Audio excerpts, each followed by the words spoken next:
Hi, Kevin McDonald here and welcome to the Progressive Property Podcast. And this week's episode of the podcast, we've got something very different. So I've been joined in the Progressive studio by George Scott. Now, George Scott has exchanged a life being shot at for a life as a full-time property investor. You're going to absolutely love this episode, so let's get straight into it. So, hi George, thanks for joining us. No, most welcome. Thank you for having me. So, for anyone who's listening in and thinking, how can you transfer a life of being shot at, or how do you even have a life being shot at? So before you came to Progressive, before you found Progressive, what was life in George's world like? What were you doing?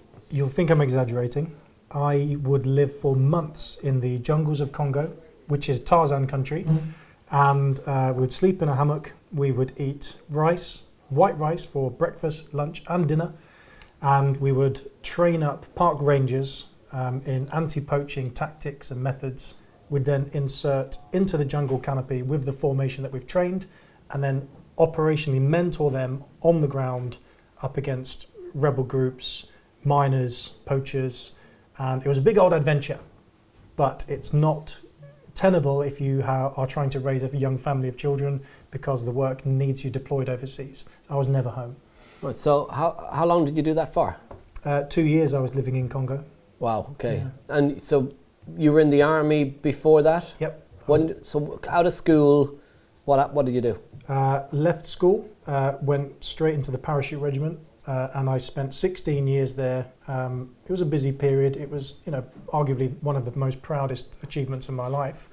And I was offered a very unique contract with a lady who I was training at one of our academies to work privately outside of the army. Right. So I went with my gut instinct and I left it all behind me, and that involved a lot of executive close protection or bodyguarding whilst building an investment holding company. So I started to see two strands of income and operations.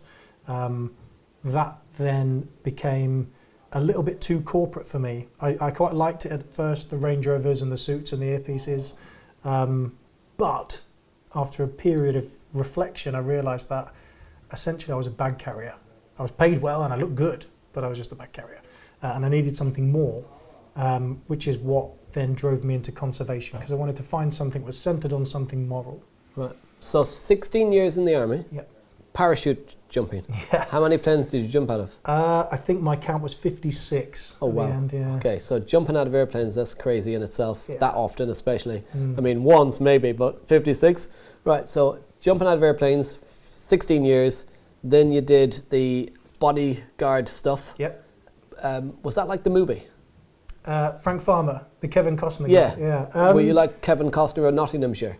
On occasion, but there's a hell of a lot of admin and computer stuff that goes in behind the scenes to facilitate that, yeah. Right. And how long did you do that for? Bodyguarding lasted for a year. For a year.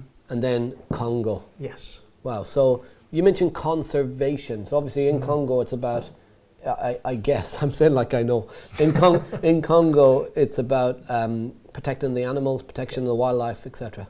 Absolutely, yeah. And that, when you read in the papers, it's big money for people who are poachers, I guess. Huge. So in terms of danger, because many people consider the army as dangerous, and I know you did some time in, you did Afghanistan and places. How many times did you go there? Once in Northern Ireland, once in Iraq, and 3 times to Afghanistan. Wow, okay. So that's dangerous. How did the Congo and conservation seem in terms of danger levels? Is it similar, less, more? It's a great question. So I felt safer in the army because you've got layers of protection around you. Once you're getting shot at, somebody is already aware that you're being shot at. If they need to send in a vehicle or a helicopter to support you, it's there. If and when you take casualties, you know you can extract the guys out, because there's a whole logistical chain. There's a beast of resources and administration behind you. Once you're in the jungle, you have no means to communicate outside of that jungle canopy for sometimes up to hours. And they can't drive a truck in. They can't drop a helicopter on you. So in terms of the safety net and facilitation is the wrong word, the safety structure around you, that doesn't exist in certain remote areas where we were working on conservation. I felt safer, although getting shot at a much higher volume in the army, I felt safer there. Wow, okay. Yeah. Now, you said when you were a bodyguard, you started doing so corporate stuff, so business. What exactly was that? So my client was an ultra high net worth individual. She was a royal family, a royal member of a family in Bahrain, and she was growing her own enterprise at the same time. So she had a large amount of capital, and she knew she needed to secure that into assets and invest. She wanted somebody she trusted to help her build that pipeline. She could have outsourced it to anybody, but she didn't want to deal financially with somebody she didn't already have a rapport or a relationship with. And because we have that trust and that relationship that grew in the military, she then used me to help her grow that portfolio for her. Okay, well, so that was you helping her, but not really. Were you getting just a wage rather than a share of the deal? It was completely a salary. Yeah. Salary. Right. I didn't get any form of commission, and there was some large exchange of funds going on there, and I didn't see them apart from your salary. My salary. A good salary, but a salary. It wasn't bad. Right. Yeah, it was okay. So then, what made you exchange sort of that life, 16 years in the army, this bodyguard life, the Congo, to the safety of property investing? So what was the thing that made you think, you know what, I'm gonna try give property a go? And why property? I think because I was missing benchmark experiences with my children. So my eldest son, he was awarded man of the match.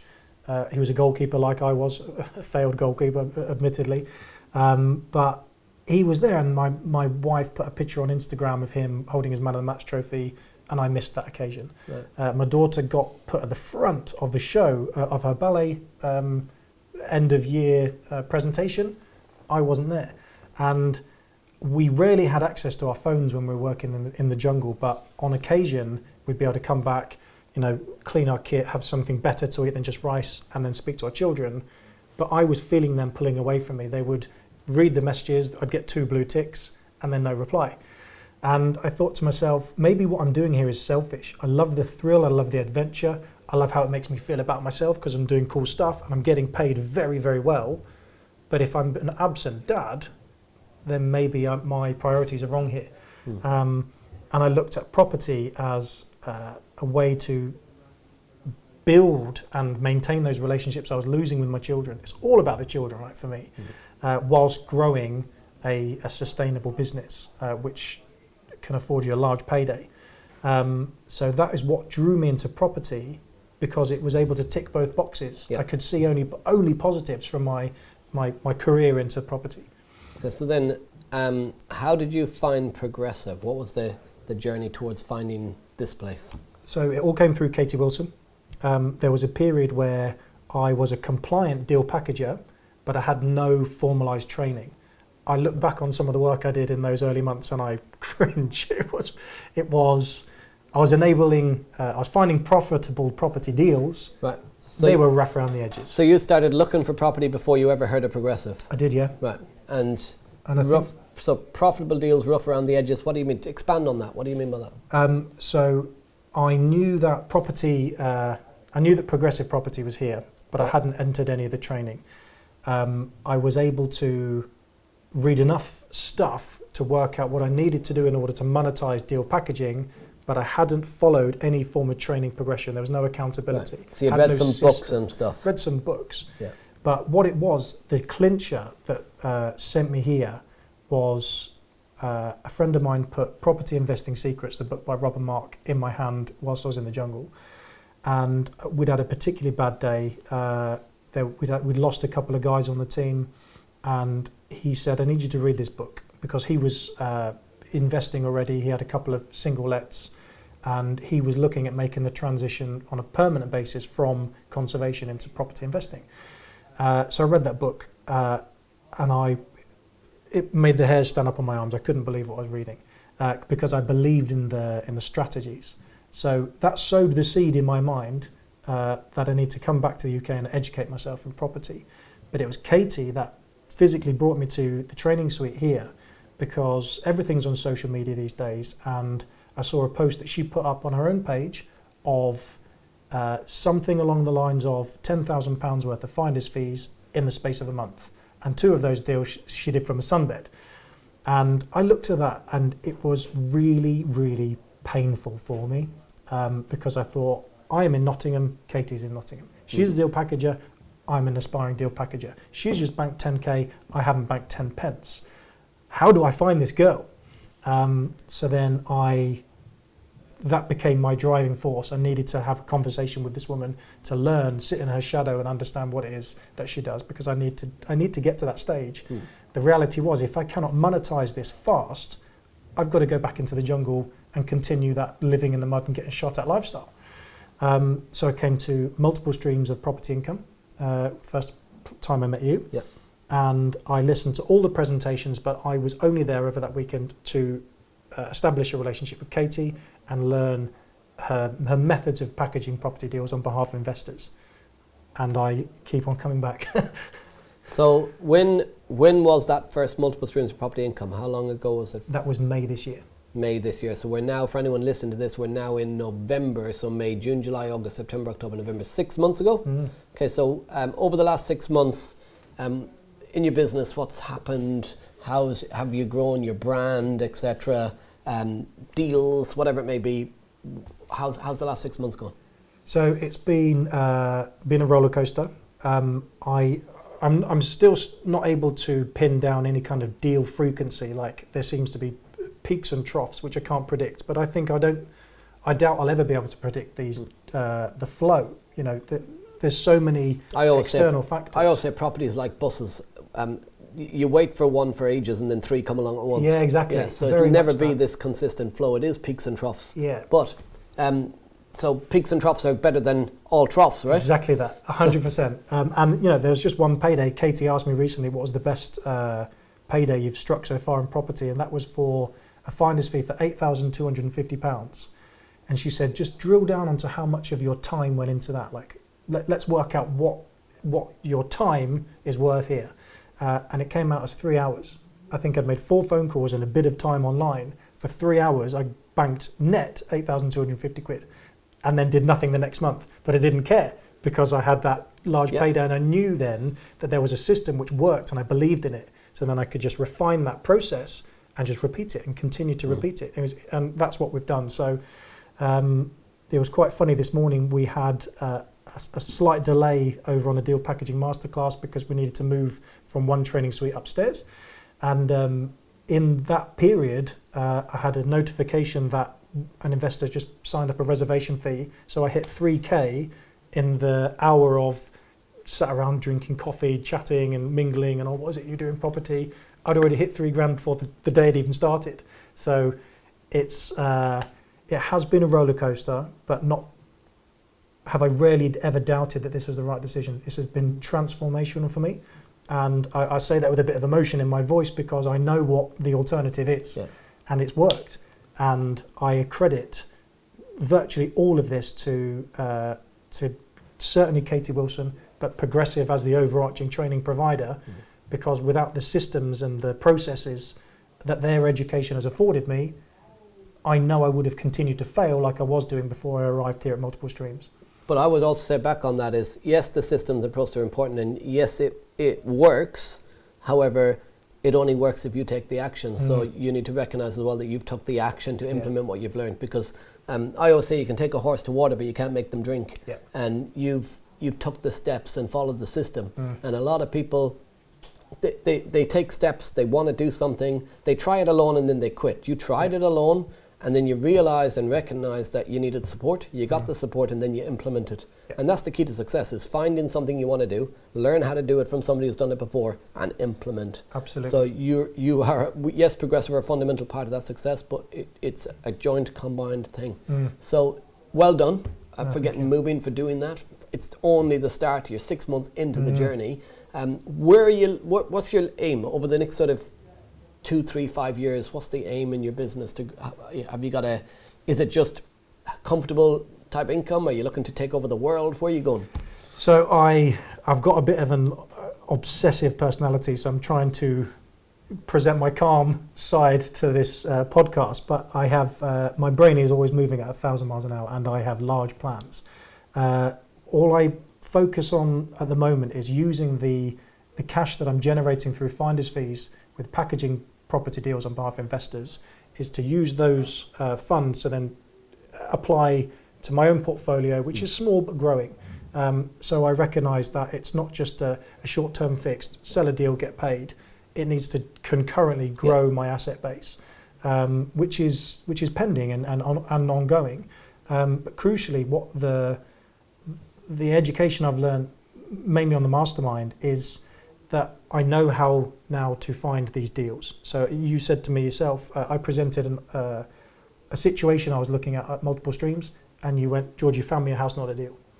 And that really resonated. I remember that conversation. Yeah. And I think, wow, I have just found him a house. So if I go away and establish a relationship with an investor that wants to pay into my pocket, if I just find them something they could have done in 10 minutes on Rightmove anyway, I'm not adding any value there.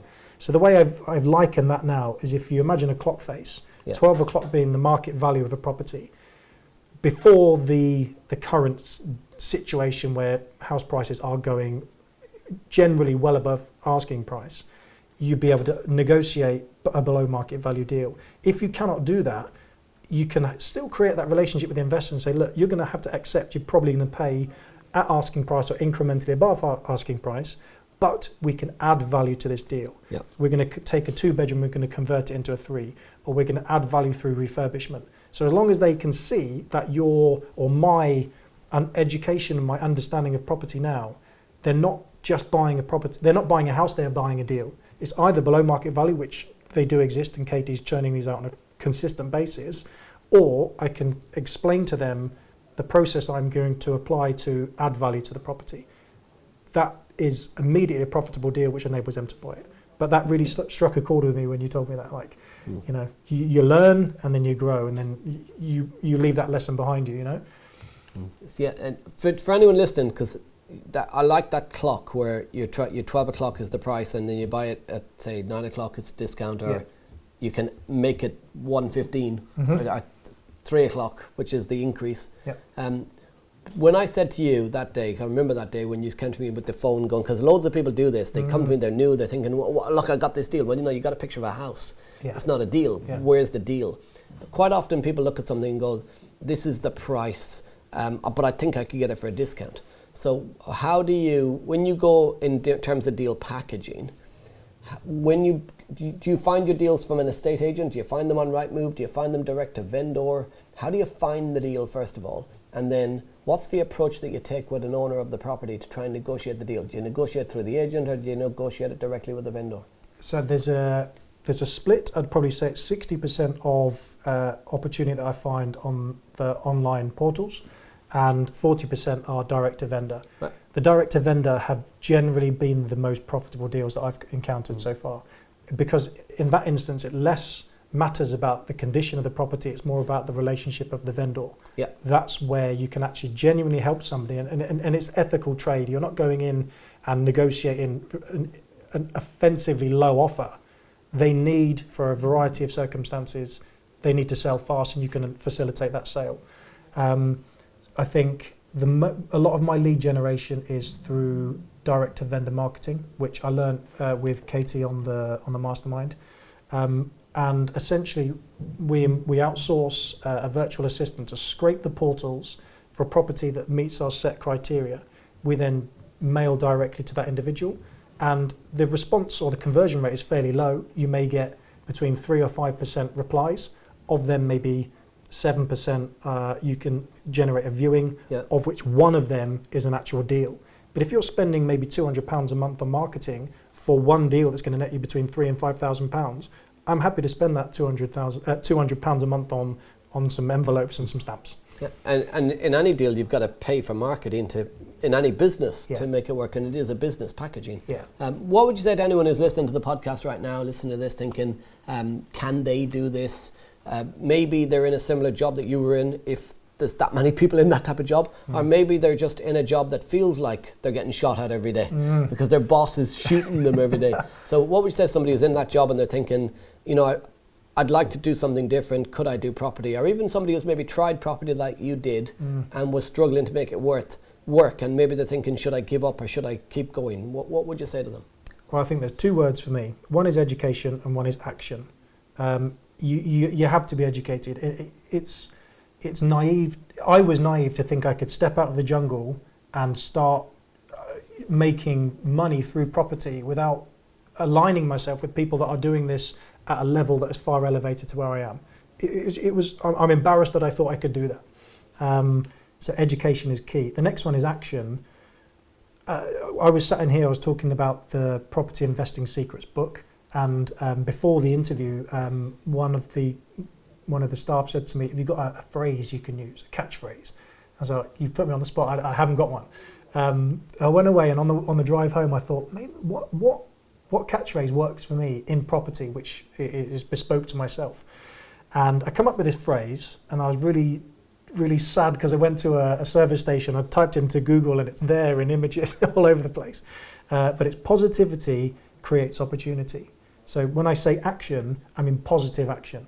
So if you are the kind of individual that is going to complain because the house is going over the asking price, if you're going to complain because an investor expects pages and pages of due diligence, if you're going to see the negative or the downside to a situation, then you're doomed to just tread water or go down in terms of your output.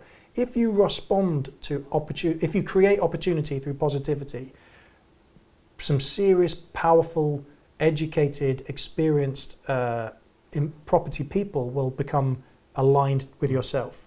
So if I was to turn up to Mastermind, not interested, on my phone, barely listening, go away and not apply action to the steps that I've been given by the mentors, then I know I'm going to go nowhere. If I apply verbatim what it is they're telling me to do, all of a sudden I find estate agents ringing my mobile, George, we've got 3 houses that have just come back on the market. Would you like to see them before we put them on the portals? Like, yes, I would. You know what I mean? So like just from taking positive action, it creates a world of opportunity. I think my advice would be for anybody that's from my background looking to get into property, or from any background that's considering sort of upping their tempo in the property industry, is educate yourself. You're stupid if you don't, and take positive action. Because as soon as you start to do that, a whole load of doors open in front of you, and then you can absolutely gain some traction, gain some real positive traction, then learn by doing. I think the crucial thing is, with education, is that Progressive won't put somebody in the room that doesn't have the credibility to teach an aspiring investor how to invest. You sit in their shadow, you listen to the way they conduct themselves, you observe how they problem solve, you look at their case studies, it forces you to level up. I know for a fact I wouldn't be anywhere near where I am now without having bullied my way into sitting on the shoulder of Katie and just observing how she structures these deals. Yeah, I love that. Positivity brings opportunity. It's huge. And I always say follow the successful, success follows. Yeah. And it's getting close to those people. You become the sum of the people you spend the most time with. Absolutely. But positivity brings opportunity. I like that. And you often see this with people where they're always looking for the problem rather than the opportunity. Yeah. A glass half empty rather than half full. So take that advice on board from George. Positivity brings opportunity. Guys, this has been absolutely awesome. Love the interview. Amazing what journey you've come on from. It's like you've lived 4 different lives. So I can only imagine what some of that stuff must be like. Scary as well as exhilarating, exciting, etc. And to go to that into property and get the same adrenaline from property. Do you feel that property brings you like excitement, adrenaline that can replace what you used to have, or is it very boring? It's not boring. And I'm not saying it's a game that doesn't give it the respect it deserves. But you know, if ever, like, I don't really go to the gym often, right? But you know, if you come back from the gym, you ever get that kick of endorphins and your body says, thank you for putting me through that in the gym.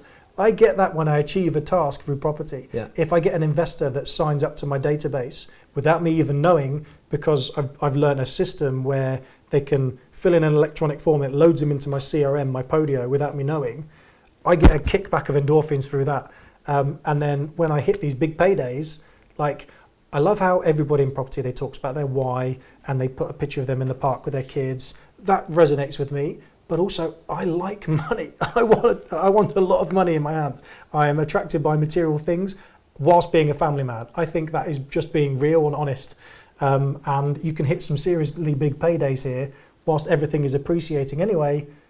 I think it's just win-win. Yeah, it is. Awesome. So, George, really loved having you on the podcast. It's been absolutely awesome. I think the audience are going to love this. Before we finish up, we've got to do one thing. What's that? Arm wrestle.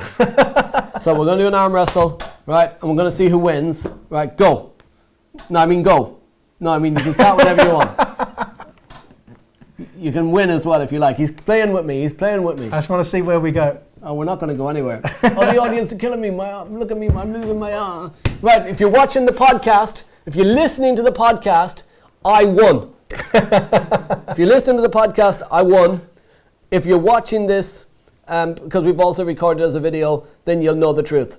Anyway, outside of that, you've been listening to the Progressive Property Podcast. We've had George Scott on. He's been absolutely awesome. You want to watch this guy's journey. He is smashing it in property right now. Align yourself to him. Find him. If people want to reach out to you, George, and find you, how can they find you?